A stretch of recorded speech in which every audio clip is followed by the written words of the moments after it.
Good afternoon, and welcome to this week's Believe Retreat Online. I'm Joanna Tress, and we're going to have a fabulous conversation today with my Believe sisters. Francine, go ahead and roll the intro.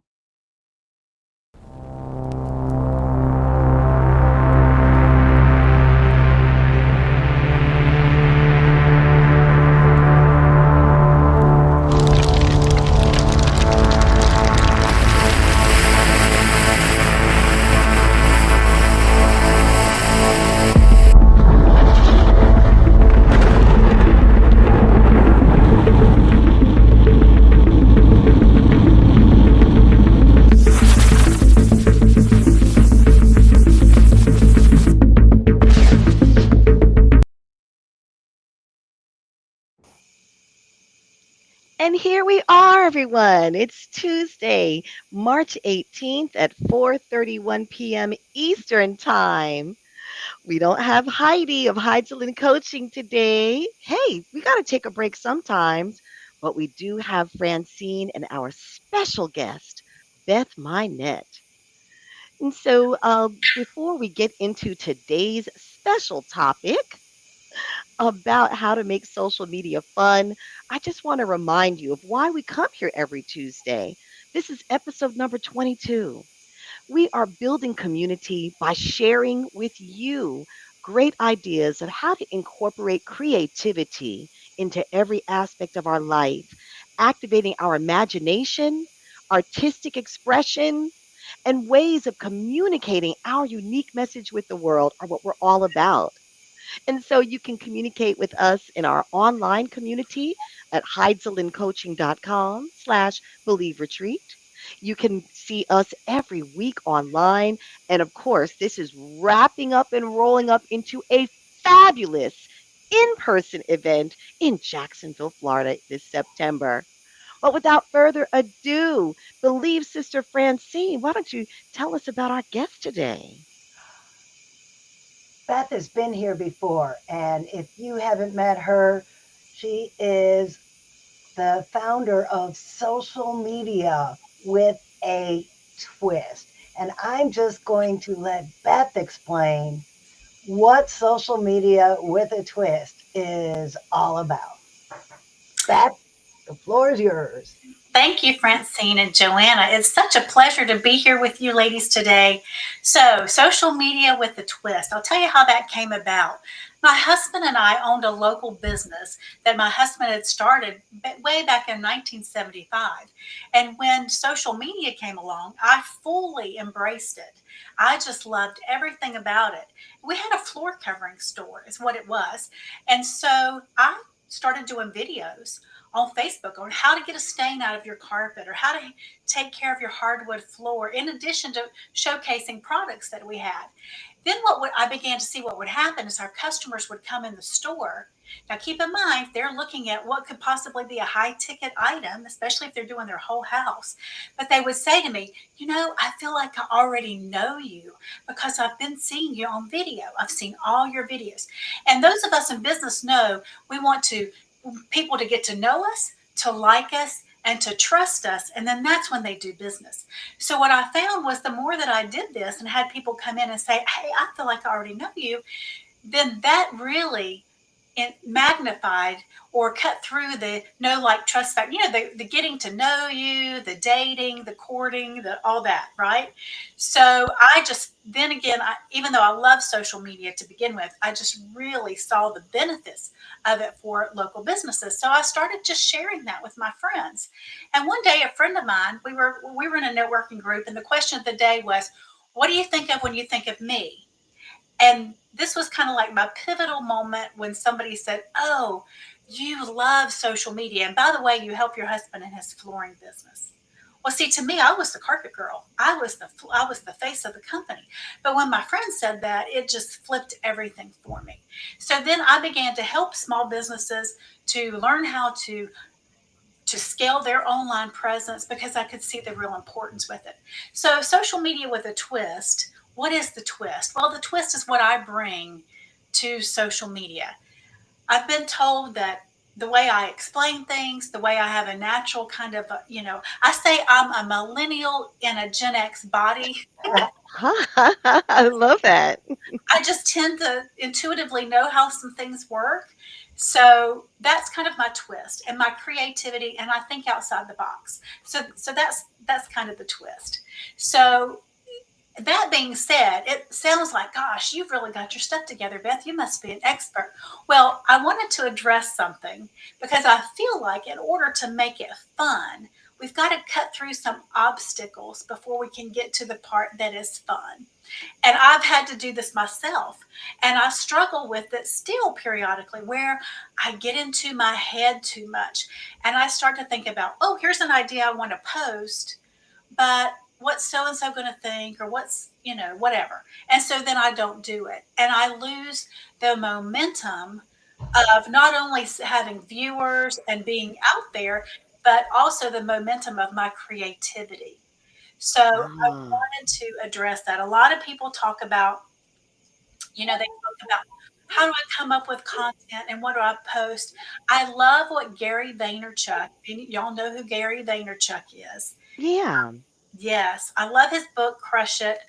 He's got lots of other books, but he talks about documenting what you're doing versus just, we get up and say, oh, today I've got to create some content. It's like a job, it's like a task. I've got Yeah. to do this. If you just document what you're already doing, and, Joanna, we were talking before the show, and you mentioned being at an event. That's a great, you're documenting your experience at the event. And Yes. you may not have to use all those pictures that you take or whatever you may, the um, pictures or video, whatever that you acquire at that event. You could use it, a couple of weeks later, but still, you are collecting pictures and content that you can use later on. But you're documenting your experience. So I think if, Yeah. if we come at it with that aspect of just document what we're already doing. And I had an interesting discussion the other day about this. And one thing to help me, because sometimes I do have that little imposter syndrome or that thing that comes in and says, nobody cares about what you're doing. Nobody cares that you went to a networking meeting, or nobody cares that you went whatever. Well, you know what? This is just the way we communicate now. It's just Mm. the way we communicate. So, and it doesn't matter, if so and so, you don't think so and so cares, do it anyway, because that is the way that we share our lives, the way we stay connected with friends, family, prospects. We gain new prospects or customers. I have a customer from our floor covering days. I've run into her two times. Once at Hmm. Walmart, once at Sam's. I could not remember her name, but both times she hugged me, and I looked at her and I said, "Navy blue carpet, level loop with the cream thread in your master closet." That's how Oh, she was. And every time I see her, she hugs me. So I'm like, okay, please tell me your name so I remember from now on. But you know what? If I knew if she was on Facebook, I would connect with her. So yes. it's just taking what we do offline, our energy, our relationships, how we relate to other people, and bringing it online. Just doing the same thing. Well, Then it I, starts to be really fun. Go ahead, Francine. okay, yeah, I want to share something. When I'm approached by someone who might want to sell me their coaching package, or someone who might want me to hire them as a virtual assistant, the first thing I do is check out their social media. Because if they don't have a social media presence, to me, chances are they're a fake. So Ah, you're not trying to win anyone over. You're trying to prove that you're a real human being. That's true. I wonder sometimes because I do the same thing. I do the same thing, and then I look at when I get busy and I get behind and I haven't posted anything. I wonder the same thing. Are people looking at my stuff? But I wonder too if a little bit of that is it like the cobbler's children has no shoes. I don't yeah. Right? know, but I do think I do tend to agree with you, Francine. Not maybe not so much that is it a real person or not, but I do think there's so many ways you can schedule your content. There's so many ways you can do some of that. Some of that. If you're not managing your own, how are you going to manage mine? And I'm preaching to the choir here because that's something that, That is, yeah. you know, if I'm not doing it, I mean, why should you listen to me about how to create content, how to put yourself out there if I'm not even doing it, right? Now So, that's you definitely have to do that. mhm. Now I had could I take something? I wasn't sure if you were going to start a fresh point or not, No, go ahead. but I wanted to ask you when it comes to that presence. Now, definitely, Beth, and Francine is an official content creator with now over 10,000 followers. Whoop whoop for that. Follow Okay. me, follow me. I want to make it And to 11,000. of course, and you, Beth, you are the subject matter expert. You are the person that helps us to have confidence to know that yes, we can share our message with others with social media, and people are paying you to help them manage and create content, even Mhm. just get their mind around it. So you definitely want to represent well, Beth, because we're looking at you as an example. But Exactly. then, for those who don't necessarily aspire to have regular content and engagement, people like me maybe use it as a reference point because I know that there are plenty of people on social media, LinkedIn, Facebook, of course, Instagram, those big three, and of course, TikTok is up and rising, and let's say Twitter being the top five, right? And for me, I just want to be there so that if someone wants to learn about me, so that if you look at my page, you see, okay, I have this live stream, I have events that I go to, and once in a while, a little shout out, something positive, and then I do have a little family. My son and my daughter-in-law, they do great with the family thing stuff. So I was just saying, it's like a representation to learn who I am. Mhm. Is that viable or what? What would you say? Where can somebody go to improve if they view themselves their social media as just a background check type of thing? Well, I would say that you want to post once every 10 days, especially if you are talking about on a business page. Mhm. Now, I would do it on your personal profile too. Facebook gives you a little leeway, like, okay, maybe they went on vacation and they didn't schedule anything or they didn't post anything. But then your momentum or whatever you're building, once you hit that 10-day mark and you haven't posted, you start all over again. Ah, And when we start, because I've been guilty of that. I get a really good track record going, start. Then they're like, Facebook's like, okay, is this a hobby?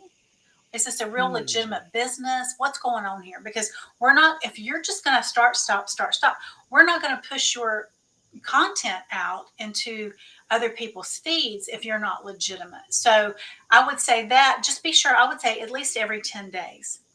And I would say more often if you have the capacity to do that. As far as topics, because I was thinking about this when you're talking about family, I would say pick 3 to 5 what I call content buckets. So this could be on your personal profile. Some people might not want to share their children if they have little ones, or they may not want to share too much about their personal life or whatever it might be. What are your core values? What are your things that you love talking about? Well, I love to talk about business, or I love my church family, or I love to cook. I'm not I'm not going to talk about decorating because that's not my thing. But you pick these things that you are about, and then you talk about those. So that kind of helps you get started when people talk about, well, what kind of content should I post? And then it might help the overwhelm because it's like I've only got 3 buckets I'm dealing with, just versus, oh, do I have to post everything? No, you don't. It's not like, well, I start saying it's not like a diary, but some people do use it like a diary almost. right. Yeah, we So, use social media for different purposes, and we hope that there's room for everyone. mhm, yeah, I hope that helped. I hope that answered your question. It did, because you're giving us guidelines, actionable steps, everyone. Hey, every 10 days, stay viable Mhm, and just pick 3 categories of content that you would like to share. And that helps us just to have some guidance. Because mhm. I went on a cruise. I've seen so many cruise pictures. Do you know I didn't? I did not post one cruise picture. I was fully present. My husband and I were on our fifth anniversary, sort of in our own little bubble. We had some amazing experiences and we took some pictures. I just did not feel like sharing it. And that's okay. That's totally okay. Well, that's lovely. So, Francine, as a digital creator, and there's our mascot. What's our mascot's Oh, you name? see, there's Tater. Tater. I just commented about my dogs. They are part of my brand because right there in my book, I do a whole thing on playing like a dog. So as part of my brand, there's a reason for them to be on my Facebook page. That is perfect. And so, I was just wondering, with you as a digital creator, what would you like to what things would you like to engage Beth about that might help aspiring digital creators, or just to help people make the decision whether they would like to make that commitment to provide that consistent content? Well, the question I want to ask is when creating content, does it have to be something that is professionally created? Like, can you just go into Canva and plop in a picture with some fancy colors around it and call it a day? Or do you have to get a graphic designer to make you all these beautiful graphics? Can you just put a picture of your dog up and say, hey, we had fun in the park today? That's a great question. I think it depends on it. It depends on the platform that you're on, like Facebook versus Instagram. I will say this across all platforms: the more authentic you are, the better. People want to see the real you, the behind the scenes. That's it. Stories is a great place if you're going to do some behind the scenes kind of thing. It used to be Instagram. The feed was very curated. You know, you had a brand, you had all the same, every post had the same colors, you had the same font, but it was too perfect. And so then they Mm. said, no, we don't want that. We want it messy. And you know, when I say messy, like authentic, you want it authentic. I think Facebook's the same way. If you have a video, like Francine, if you were live right now on your page and Tater walked in behind you, you're going to get more views because Tater's in the background. So it's just a proven thing. I just need to get a dog for that reason only. Here you go. Hey, I'll let you borrow Daisy. She's in the chew up everything mode. Oh no. So I would say, is it nice to have Canva? And oh my gosh, I love Canva and I love the things that you do, but not every single post has to be like that. I think I might would reserve event posts or posts where you're trying to attract people because you want them to sign up for something possibly. The colored backgrounds that Facebook provides for you, those do great. Those do great. Okay. So I yeah, and then there again, if you're in your analytics and you can look to see what's going on with each post, you can see which one performed better. Now you'll have to take into consideration what time of day was it posted. You know, so you have to do a little bit of testing there. So this post was just a plain text post, maybe, just words. And then this one was on a pink background or, whatever, a colored background. And then this one maybe whatever, just test it and see what your audience prefers. But there are times when I have heard like Facebook might like the colored background better. So it can change just depending on what the algorithm is doing. So Well, oh, I'd like to add something here that's really important. If you get a lot of likes, a lot of comments, and a lot of shares, Facebook will show it to more people. And the more people they show it to who like, comment, and share, the more people they show it to. So if something Mm. isn't working right for you, test out the different colors, like Beth just said, because it may appeal to a whole different audience just by changing a color. Or I've even noticed taking a question out of that's just text and adding a picture to it. mhm, The picture attracted more eyes, more people liked it, more people commented, so Facebook showed it to more people. mhm. Your goal is you want to get your engagement is key. It's great to have, like if somebody said to me back in the day, it used to be likes. Everything was about likes. Well, I've got, he who has the most likes wins. Well, it's not that way anymore. It's great to have followers, and congratulations again, Francine. That's awesome. It really is, especially if they're engaged. But I tell people all the time, you could have 10,000 people, but if only 100 are engaging, that's not so. Hopefully, you've got the majority of those 10,000, and I see your posts and I see what you're doing and I see that people are reacting. The benchmark is you put a post out, you want to have 50 engagements. That would be a total of your likes, your reactions, and then also any comments. And then what happens when Facebook sees that? Oh wow, something's going on here. Beth has 50 of her followers like this. Well, we're going to push it out to, it's kind of like you're in your inner circle. Okay, Beth's inner circle saw it. Now we're going to push it out here to one more ring. Okay, then they respond, and then they get, and then that's how it gets bigger and bigger, and it goes viral. So you're aiming for the 50 engagements. So I'm so glad that you are sharing these numbers. Numbers really count. We have 10 days, within every 10 days, we have 3 to 5 content buckets so that you mhm, can be focused with what you share. Now we're hearing that the goal is to get 50 forms of engagement between reactions and comments, mhm, and that is what Facebook responds to. And I just call it the algorithms. The algorithms respond to that. mhm, And I just realized I experienced that. I put a picture of me and my husband, and just a picture, the people, everyone reacts, and then I can go, like, to 100. Because what happened is that the first 50 took me to one level, and then I easily got even more engaged because more people saw it. It popped up mhm. in more people's feeds. And when I do other things where I just post a little something that I want to share, I think it's interesting. FYI, people, hey, maybe this will lift up your day, be have a positive effect on someone. And I just get a handful of responses, even sharing the stream. So I definitely see the difference. I'm still in this phase of experimentation, as you mentioned, Beth. Mhm. Experiment, try different Yes. things, see the reaction. And if analytics matter, then that means we want to do more of what works. Right.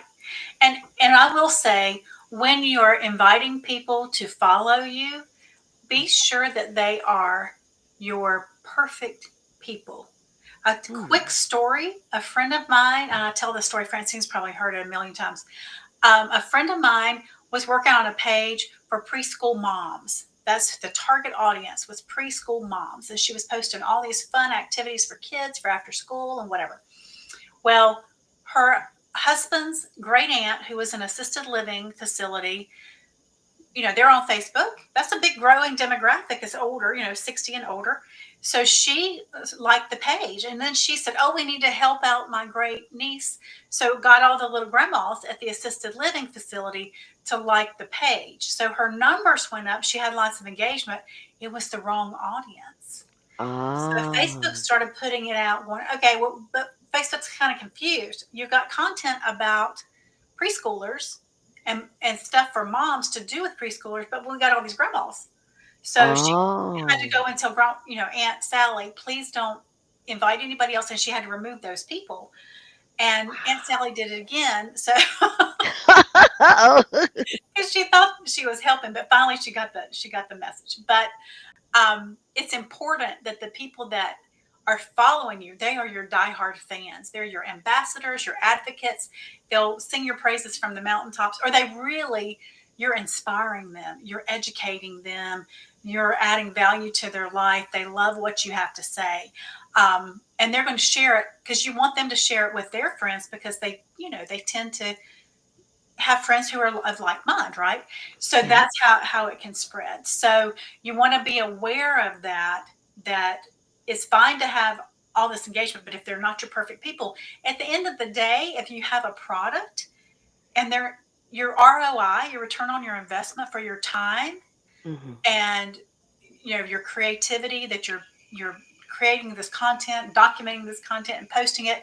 If you're at the end of the day, if you're not converting that into a sale, if that's your intention, then it doesn't matter. You can have a million followers. If that's your intention, I have some really good friends who've grown a page, and it's about walking the Camino de Santiago, which is over in France and Spain. They have not Hmm. monetized their page, but they've probably got 30,000 followers, and it's Wow. very busy page, very busy. But they're not monetizing it. It's just a community of people around this adventure. So Now, are you able to, Beth? Do you, if a person is interested in monetizing, do you assist your clients with that? I'm not doing anything right now as far as like ads or things like that. What I'm focused on right now is I'm kind of taking it in phases, like helping people get over that hump of, is it okay to put myself out there? Hmm. And coming up with a strategy and getting consistent. This is what we're going to talk about, or what you're going to talk about. This is how you're going to do it, and let's get consistent. Let's create the content, and helping them with the content strategy and getting it out there and growing the audience first, and then I'll move more into, I believe in doing as much organic as possible Hmm. before Yeah. like doing any paid ads. But I do know once you're more consistent and you are doing reels or you're posting consistently and they're getting ready to monetize stories, Francine, I don't know if you're aware of that, they're I going to heard. monetize stories. So the more you're putting your content in these places, then Facebook will reward you for that. So that's something they'll invite you to do once you are doing it on a very consistent basis. Wonderful. Well, I just want to, for the last few minutes, make sure that people know that they can find you under Beth Minette and Social with a Twist. Is that you have a business page called Yes, Social with a Twist? it And is the that link's already in the comments. Yes, yes. And also, we want people to know that the Believe Retreat community, we have a community outside of social media so that people from whatever their preferred social media is, they can engage with us, even if they're not, necessarily following us there. And so when you go to heidsielandcoaching.com/Believe Retreat, I have the URL there. You can look around, find out about the big event, find out about our weekly program. If you're interested in being a guest because you would like to share ways that we can be productive, creative, and really have it all. Maybe not all at the same time, but have it all. Beth is helping us with those steps. And Beth, you're part of the Believe Retreat community, right? I think you yes. posted in there before. Mhm. So we just want people to know that yes, we have a community. Maybe you can post some questions in there, and then all of the participants in the community will benefit from Beth's expertise. So we just want to let people know where you can find us, and it was a pleasure, of course, having you here. We're going to go ahead and show. Let's see if I can share what we're doing next week. We have another special guest on the 25th. We have an artist and homeschooling mom from Canada that's going to join us. So every week, we're delightful to have people. And Beth, of course, she's part of that. Uh, Double the pleasure and double the fun with two appearances with us so far. I think we need another one. Maybe after our break, we have two more episodes left in our first season. We're going to take a couple-week break. When we come back for season two, Beth, will you join us again? Absolutely. Thank you so much for having me. Yay! Thank you so much because creative women should definitely have a powerful social media presence and build community. And you've shared some excellent tips today. The theme of the Believe Retreat is that if you can conceive it, you can therefore believe it and then achieve it. So, thank you for joining us today. And we want to remind you that from the head To the heart, To the and hand. to to the the hand. hands. Yes, Yes. You You can. can. Yeah. Thank you so much for joining us. We have a few seconds to spare, but we appreciate the eyes that are on this page. There's always time for hashtag replay, and we'll see you next week from the Believe community. Thank you so much, everyone. Have Bye. a terrific Tuesday.